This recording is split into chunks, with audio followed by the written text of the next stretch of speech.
Like, if you're a basketball fan, you grow up a fan, like, you love the Celtics. Well, maybe I guess you could hate them, but I think for myself, like, the Celtics is one of the premier organizations of the NBA. Like, you always grow up knowing what the Celtics are about, and obviously having won a championship 2 years ago now, it's kind of cool to just be in this building and kind of, you know, surround yourself with the greatness that is played in this arena over the course of however many years. So I think it's a great opportunity for people in this city or fans around the area to come and support a W team here. Imagine this.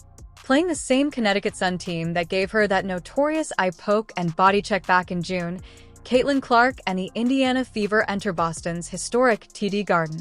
19,156 shouting Fever supporters filled the stadium, transforming this away game into their home court. However, this is something no one anticipated. As Clark outscored the Connecticut Sun in the last 5 minutes, she was poised to break not one, not two, but 3 WNBA records in one night. What followed will chill you to your core. Say something like, "I have the fever," if you agree with Caitlin and the Fever. Let's leave. And I know their game last year had great attendance and great energy, so I'm expecting the same tonight. But for myself, like, you don't take these opportunities for granted. Like, it's always fun to go to a new arena and a new place and enjoy it, and I, you know, expect the same here tonight. Jacy Sheldon's eye poke and Marina Maby's body check on Clark grabbed news for all the wrong reasons during their most recent meeting. It wasn't simply another game on June 17th. It was a nasty basketball mastery that infuriated the supporters. The referees allowed the physical play to get out of hand. There were several altercations. Players were kicked out. Additionally, Clark received a beating that caused everyone in the basketball community to discuss player safety. Third quarter we go. They're trailing by 10. Keep an eye on her and Jacy Sheldon. Clark trying to back her down. Clark is okay. Sheldon fouls Clark, hitting her in the face. Clark is upset about that. Then everybody's upset about that. Marina Mabrey comes in. She decks Clark, tempers flaring on both sides. As the action moves to TD Garden, you can sense the intensity rising. This isn't just another regular season matchup, no longer. This is a personal matter. Knowing exactly what transpired the previous time they met the Sun, Clark enters that iconic arena. She can recall every dirty play, every cheap shot, and every instance where the referees turned their heads. This is where things start to get interesting, though. This Fever team has a totally different vibe to it. The announcers here are saying, of course, Marina Mabrey is going to get ejected because that was unwarranted. She literally came out of nowhere and chucked Caitlin Clark. There should be a flagrant one, of course, on Jacy Sheldon because she swiped her and hit her in the eyeball. Whether it is intentional or not, you can still have a flagrant a flagrant foul called on you, whether you are trying to intentionally hurt somebody or not. But this is what they called, you guys. This is what they called. Caitlin Clark, Marina Mabrey, Tina Charles were assessed with technical fouls on Tuesday. Caitlin, Marina, and Tina Charles. Technical fouls. That's it. Technical fouls. That's it. And Jacy Sheldon was assessed with a flagrant 1 foul, and no players were ejected. The arena changes into a fantastic setting. Even though it's an away game, the 19,156 spectators create a thrilling environment that gives Indiana home court advantage at TD Garden. The energy is so crazy. F is audible, chants that never stop reverberating through this iconic venue's rafters. Instead of simply showing up, these itinerant fans took over. In her capacity as Clark's enforcer, Sophie Cunningham takes over. She is prepared to protect her teammate from future occurrences. The Sun from Connecticut attempts to use the same forceful defensive tactic that was successful in the past. They intend to use full-court pressure and several defenders to startle Clark. Their strategy is to allow other Fever players to score as they concentrate on keeping the Snake's heart contained. However, the Fever are prepared this time. Clark now has support from her teammates in ways she didn't have previously. The system of support is solid, firm. Each participant is aware of their role. When things start to get physical, every player is prepared to step up. When Clark receives the defense she requires to play her game, the scenario is set for redemption. Career for Allie. Clark trying to turn the corner. Oh, goes behind her back to find Howard. Really good interior passing and patience by During warm-ups, you can see it in her eyes. It's evident in the way her teammates support her. The Fever team that was pushed around in June is not this one. This team had a single goal when they arrived in Boston: show the Connecticut Sun what happens when their star is tampered with. When Indiana returned possession of the ball to Clark and allowed her to direct the attack, something clicked. You could see it right away. The pace quickened. The vibe changed. Earlier in the season, the Fever were dangerous because of this basketball. In the absence of their distinctive fast-paced style, the Fever has been having trouble defining themselves. An excessive number of possessions resulted in forced shoots. Players that are striving to do too much commit too many turnovers. There was no movement of the ball. Instead, then causing things to happen, players were just waiting for things to happen. Fever basketball isn't that. This squad was not formed for that purpose. morning. You can Boston tell. day yesterday. It's okay. You can tell me when I'm falling. That's fine. Here comes Clark. Working against Sheldon. Slices in. Her, but deceptively, she is so quick and fast getting to the rim. Right here, gets up the floor with some force here. Jacy Sheldon doesn't even have the chance to react. The goal of the Connecticut Sun's defense was to throw off Clark's flow and make her make tough shots. Every time she touched the ball, they sent several defenders at her. Her full-court was under pressure. They forced her to work for each item they owned. They had a straightforward plan: make Clark uncomfortable so that they have to be beaten by other players. Clark accepts the challenge. She ups the ante and engages her teammates in ways that cause the Suns' defense to falter. She makes things for other people rather than forcing shots. Rather than becoming irritated, she locates the open man. The movement of the ball becomes contagious. It says it all. 22 assists on 29 made baskets. When Clark plays point guard correctly, this is what occurs. A back cut by Lacan. On the rookie out of France. And it didn't take long for Indiana to strike back. That is after a made. With 20 points, Kelsey Mitchell lights up the court. Because Clark's playmaking creates possibilities for everyone, she's finding open looks.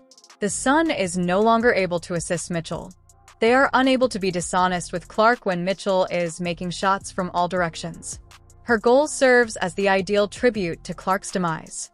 With 18 points and 13 rebounds, Natasha Howard is a dominant player inside.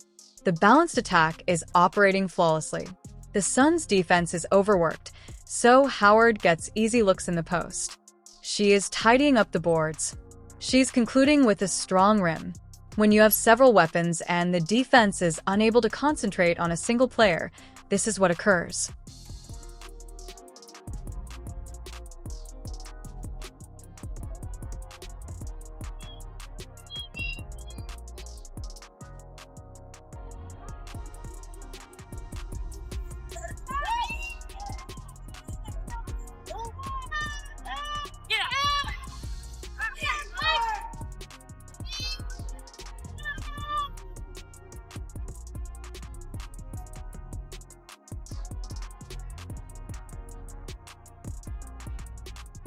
Off the bench, Sophie Cunningham contributes vital energy. When the team most needs her, she makes crucial shots. She keeps the Sun honest with her three-point shooting. She gains more possessions as a result of her defense. Even when the starters need a break, she is the spark plug that keeps the energy levels high. Another opportunity on the O glass. Cunningham already has 1-3, make it 2. When all else fails, Kelsey Mitchell coming down, finds her teammate Sophie Cunningham. No passes, no problem. Even Aaliyah Boston struggles with her shot, but she still contributes with rebounds and assists. The depth of the team is evident. Everybody is aware of their role. When called upon, everyone is prepared to step up. Boston is influencing victory in other ways even when she isn't scoring goals. The outcome is a hard-fought triumph of 85-77 that demonstrates what occurs. Off the bench, Sophie Cunningham contributes vital energy. When the team most needs her, she makes crucial shots. She keeps the Sun honest with her three-point shooting. She gains more possessions as a result of her defense. Even when the starters need a break, she is the spark plug that keeps the energy levels high. Boston somehow found Howard. That was a blaze of a pass. Aaliyah Boston had her eye on Natasha Howard before she got the ball. You knew it.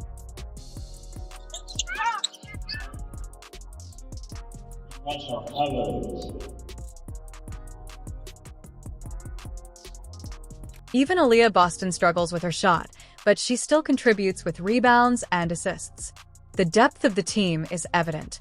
Everybody is aware of their role. When called upon, everyone is prepared to step up. Boston is influencing victory in other ways even when she isn't scoring goals. The outcome is a hard-fought triumph of 85-77 that demonstrates what occurs.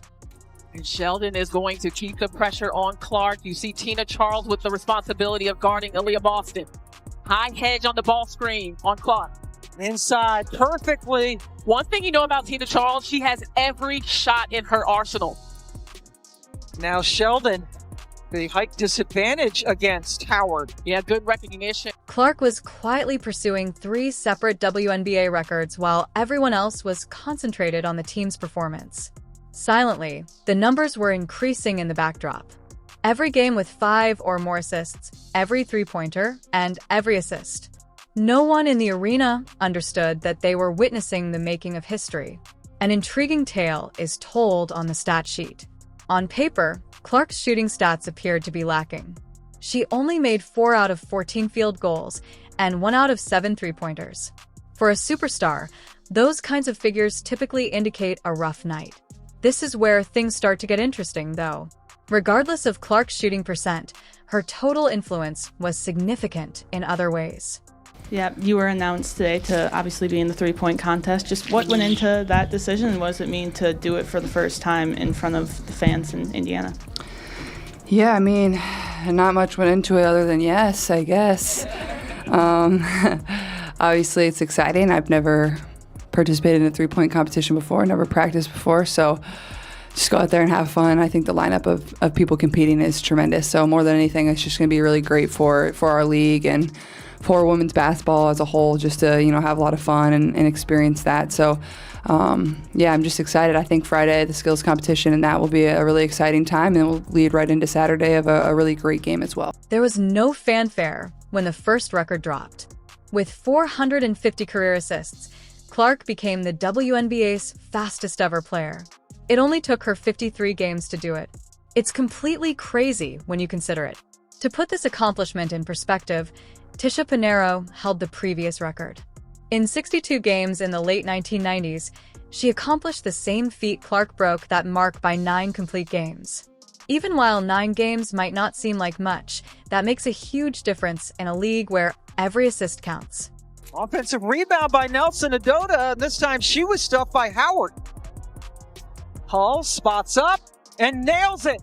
That's not all, though. Additionally, Clark became the WNBA's fastest player to achieve 150 three-pointers in a career.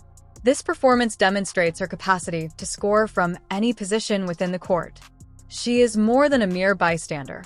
Not only is she a scorer, she can harm you in a number of ways since she is a consummate player. Her rapid accumulation of three-pointers indicates that she adjusted to the professional game more quickly than anyone had anticipated. Perhaps the most remarkable record is the third one. Clark now has 40 games in a row with 5 or more assists. In the history of the WNBA, that is the longest streak. 40 continuous playmaking games. She improved her teammates for 40 games. She has demonstrated in 40 games that she can generate offense even when her own shots aren't falling. Brutal. That's all you can say, and the look on Caitlin Clark's face said it all after she clearly tweaked her groin in the Fever win over the Connecticut Sun in what has been an injury-riddled season for Clark. And whether it was pain or frustration or a combination of both, you could see it weighing on her. The last 5 minutes include the most amazing content. By herself, Clark scored more points than the whole Connecticut Sun squad. Take a moment to consider that. A single player versus a whole squad. When it was most important, she took charge. When the game came down to it, she found her rhythm. She demonstrated to everyone her unique playing style. Clark's effect extends much beyond his ability to score points, as evidenced by his 3 records in a single night. She is a well-rounded player who influences victory in several ways. She improves her teammates. She generates opportunities that were previously non-existent. Simply by appearing on the court, she alters the course of play. However, a single move might alter the entire tone of the victory just when everything appeared ideal. Right here, she explodes, makes the backdoor pass, and immediately grabs the inside of that right leg. Yeah, One terrible play in the last minute of what ought to have been a wonderful evening turned everything upside down. For a basket, Clark passed to Kelsey Mitchell. Then, gripping her right leg, she moaned in agony. You could tell right away that something wasn't right. She didn't look like herself at all when she walked to the bench. Timeout. Sun. Looks like she's in pain after that pass. She had been dealing most recently with a groin injury.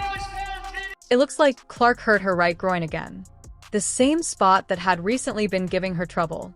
This was more than a small adjustment. She had previously been sidelined by this same injury, the same area that had been causing her issues all season long. Her reaction made it clear that this was a severe situation. As the reality of the injury dawns, the cameras record her obvious anguish and tears on the bench. Clark was trying not to cry. She appeared heartbroken. This player hardly ever displays this level of emotion while playing games. It was a stark contrast. She is fighting back tears on the bench one moment and creating history the next. Test. But right now on the bench after looking like she is in some pain. This is when it becomes problematic. Injuries to the groin are complex. They take a while to heal. Brain injury is a possibility for them. Regenerative medicine expert Dr. Jacy Moore emphasized the difficulties. Various injuries to the groin. He observed how they can keep returning and how slowly they heal. Even long stretches of relaxation might not always be sufficient for full recuperation. If left untreated, these injuries can persist for a long time in sports requiring a lot of leg movement. With All-Star Weekend in Indianapolis just a few days away, the timing couldn't be more dire. Clark was supposed to lead the team. She was supposed to take part in the three-point competition. The league and its supporters would suffer a great loss if she were to miss these events. When she performed in her native state, everyone was thrilled. No update. Just felt a little something in her groin, so we'll get it evaluated and see what happens from there. Yeah, just kind of to follow up on that. Looked like she was kind of grabbing at her right groin area. Is that the concern? Yeah, if that's the one she was grabbing at, I don't know which one it was, but yeah, I mean, that's it. Clark's health and availability for the league's biggest weekend are questionable after a successful night. What should have been a celebration of her record-breaking performance and the team's third consecutive victory is marred by the injury. Coach Stephanie White gave very little specifics, saying that Clark had a slight groin ache and would be assessed. Professional athletes' highs and lows were aptly encapsulated in Clark's night. Concerns about injuries cast a shadow over historic accomplishments. One game saw the breaking of 3 WNBA records, followed by tears on the bench in the closing seconds. That's basketball at its best, most unfiltered and sentimental. The Fever demonstrated their ability to prevail in crucial situations. Their third consecutive win demonstrated what happens when they play their brand of basketball, but their success is still dependent on the availability and health of their superstars. This team appears entirely different without Clark leading the attack. As fans, we're rejoicing over 3 WNBA records and hoping Clark gets well in time for All-Star Weekend. In the comments, let's all wish Caitlin a quick recovery. Turn on all notifications, like, and subscribe to ensure you don't miss anything. After you click the video on the screen, we'll meet you in the following.